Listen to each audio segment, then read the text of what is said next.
Guru memberikan informasi kepada peserta didik melalui WhatsApp Group bahwa proses pembelajaran hari ini akan dilakukan melalui Zoom Meeting dan Google Classroom.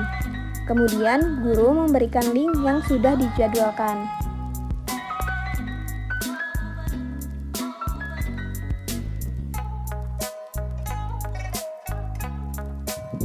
Assalamualaikum anak-anak. Waalaikumsalam Bu. Waalaikumsalam Bu.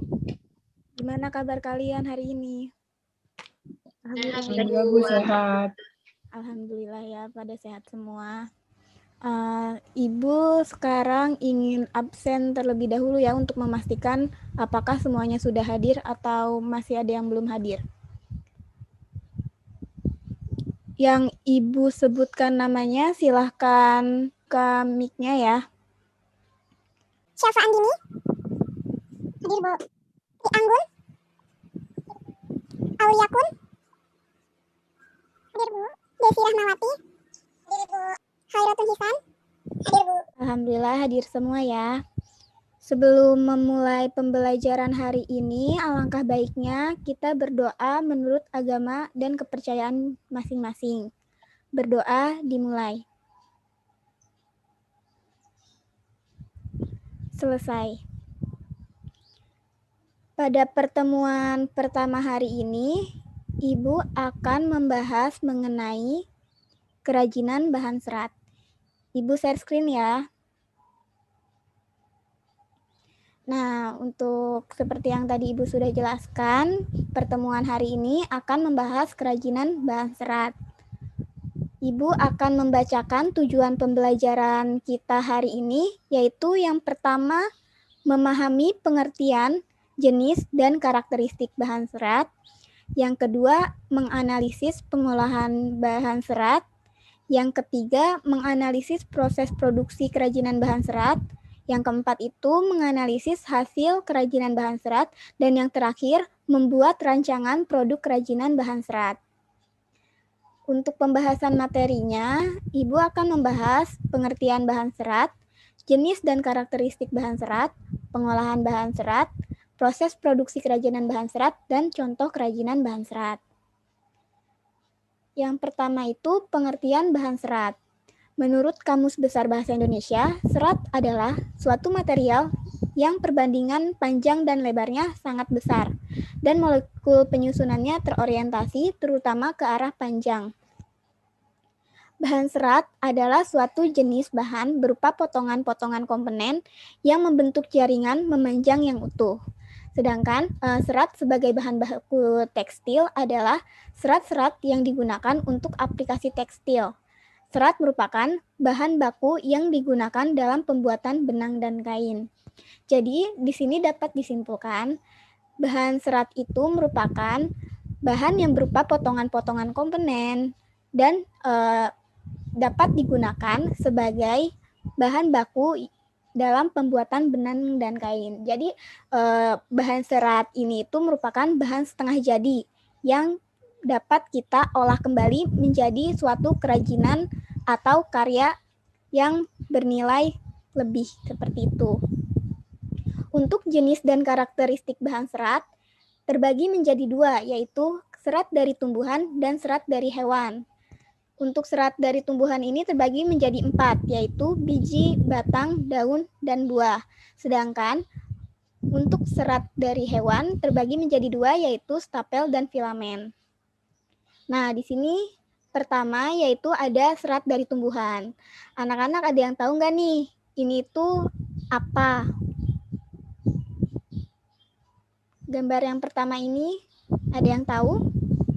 Biji kapuk ya Bu? Ya, betul. Ini adalah kapas yang berasal dari, ada yang tahu ini berasal dari apa?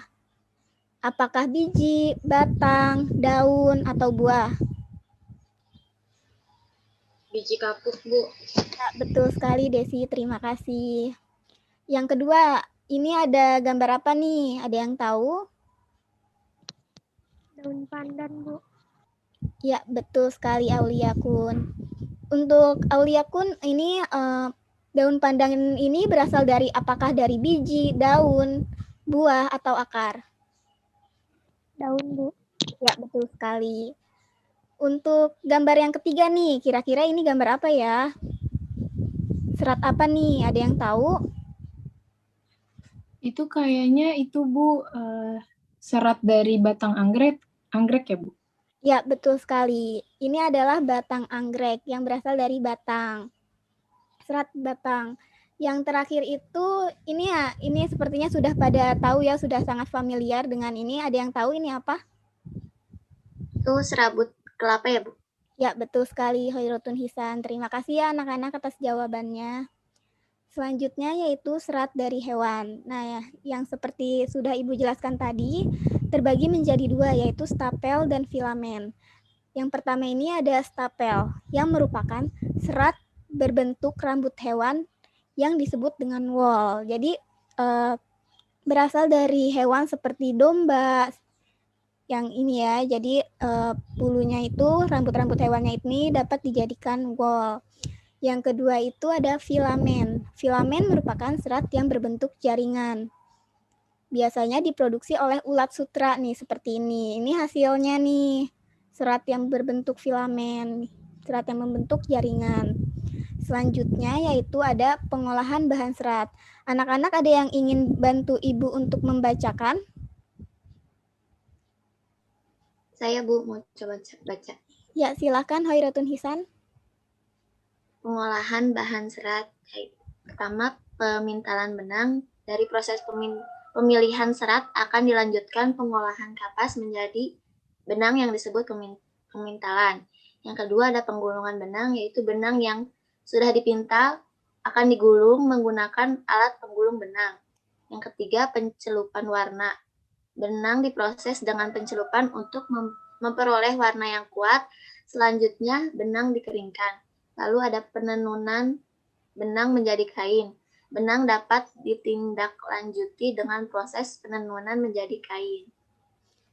Baik, terima kasih Hoirotun Hisan. Nah, benar sekali yang sudah dijelaskan oleh Hoirotun Hisan. Ini untuk contoh gambarnya ya.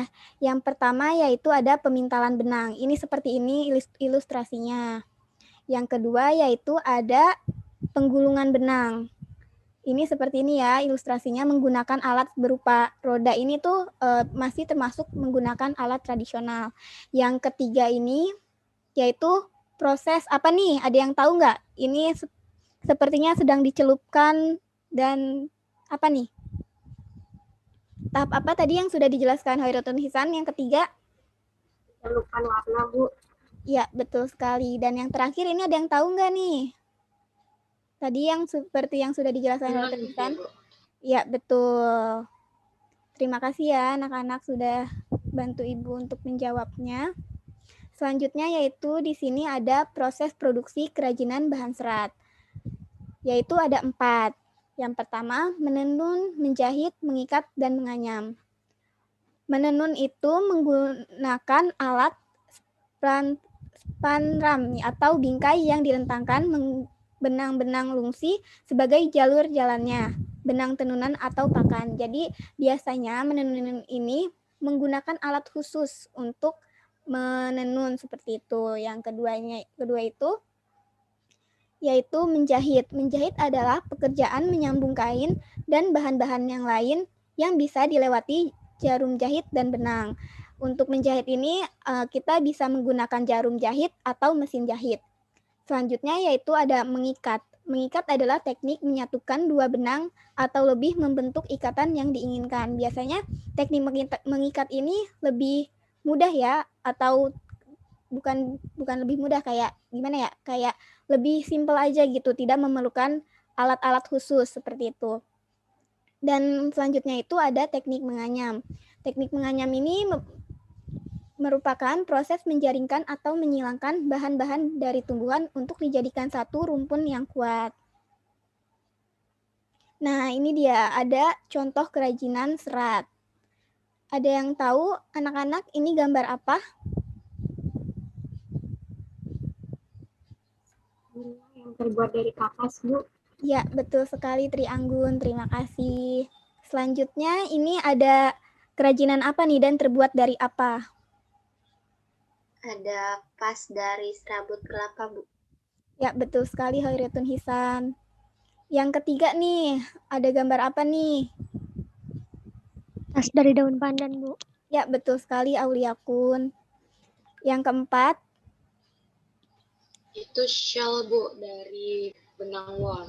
ya betul. Yang kelima apa nih terakhir nih? Terbuat dari apa? Itu sendal ya Bu, dari eceng batang anggrek. Ya, betul sekali Syafa. Terima kasih pada Syafa, Tri Anggun, Auliakun, Hoirotun Hisan, dan Desi Rahmawati yang sudah menjawab contoh kerajinan serat ini. Selanjutnya Ibu akan menampilkan video contoh kerajinan serat yang mungkin dapat menginspirasi anak-anak semua. Kerajinan berbahan baku serat alam merupakan salah satu komoditi unggulan dari wilayah Sentolo, Kulon Progo, Yogyakarta.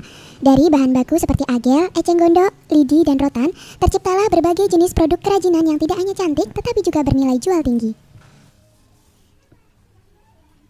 Belum lama ini, tim liputan bisnis UKM Yogyakarta berkunjung ke salah satu pengrajin serat alam yang berada di Sentolo, Kulon Progo, yakni Bapak Tumar.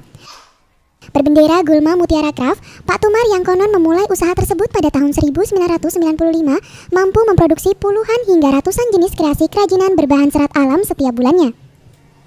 Sebagai penduduk asli, Pak Tumar tahu betul potensi apa yang bisa dikembangkan dari daerahnya.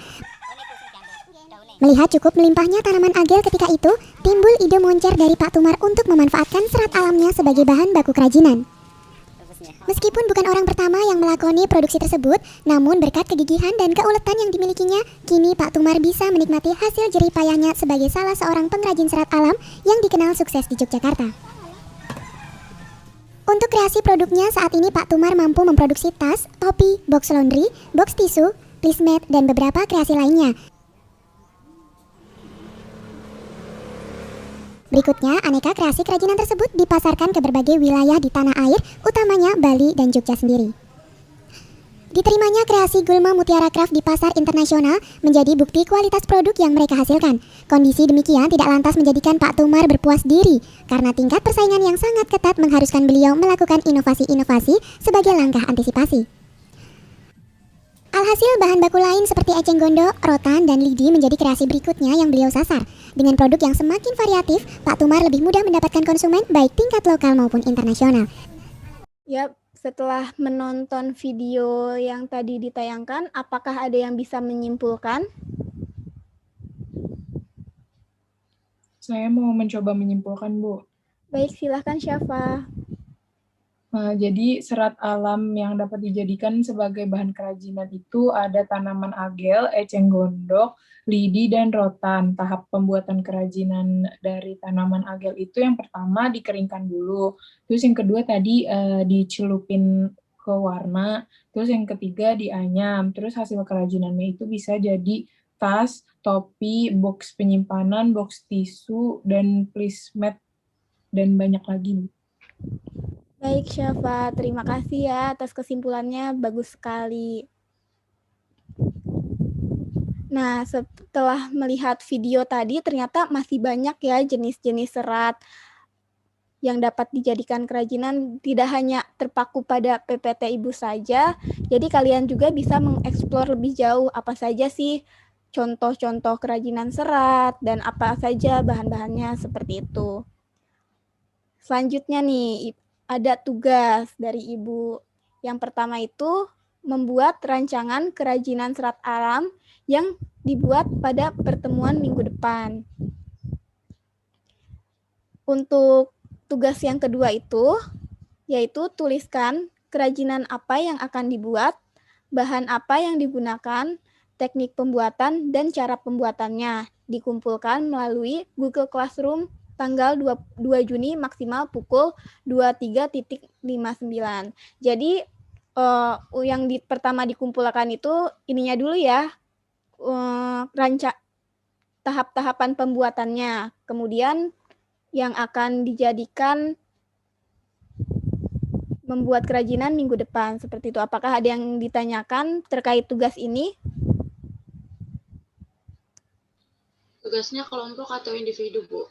Tugasnya individu ya anak-anak. Oh iya, usahakan bahan dan kerajinan yang dibuat itu tidak sama ya. Kalau misalkan bahan nggak apa-apa sama, asalkan hasilnya itu berbeda. Seperti itu ya anak-anak. Oke, Bu. Baik, Bu. Sepertinya sudah cukup materi pada hari ini. Apakah ada yang ingin ditanyakan lagi, baik itu dari materi atau tugasnya? Cukup, Bu. Tidak, Bu. Alhamdulillah, semoga pembelajaran hari ini dapat kita terima dan dapat dimengerti ya semuanya. Ada yang dapat menyimpulkan nggak nih kita hari ini belajar apa aja tadi barusan?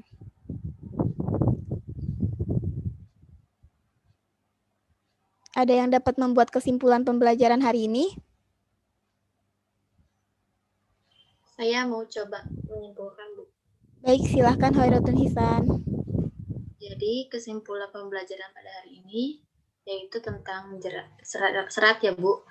Jenis serat ini terbagi menjadi dua, yaitu serat dari tumbuhan dan serat dari hewan.